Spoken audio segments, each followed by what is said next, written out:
Ay guys, iyan na yung na-finish ko lahat. Natapos ng aking project. DIY yan ang flower base. Iyan ang aking tulips. Kinapos ako sa aking yarn kaya naging red and blue. At saka ito nga pala ipakita ko sa inyo. Ito yung una-una kong gawa na nakapos ako sa counting, kaya iba yung forma niya. Tapos ito yung una kong gawa, ito yung pangalawa, then ito yung pangatlo na gumawa ako ng mas malaki yan guys. Tsaka ito yung last, same siya ng dito din, same siya ng size dito. So dalawang malaki pero kinapos tayo sa yarn kaya iba yung kulay ng isa. Diba? Maganda din ang combination ng red tsaka blue. Ayan yung ating mga leaves. Ito yung mga stick ko ay DIY din to.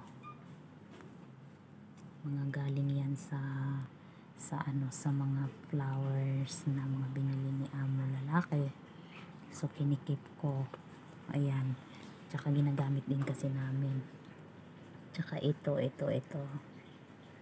green na ito yung green na sa ilalim. Ayan pang ano ko yan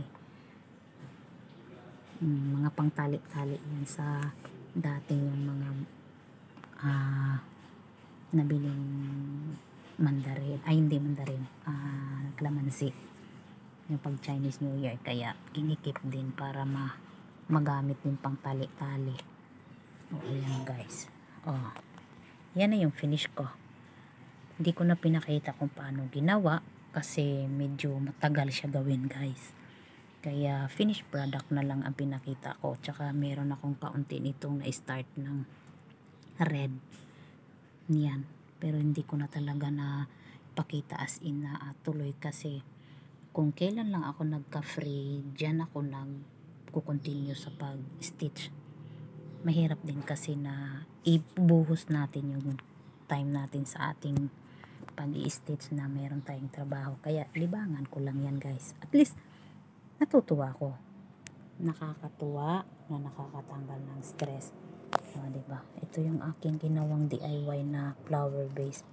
Yung bote yan, tsaka ito yung ating ribbon, mga ribbon yan sa mga pagkain ba na hindi na nare-recycle natin, diba guys?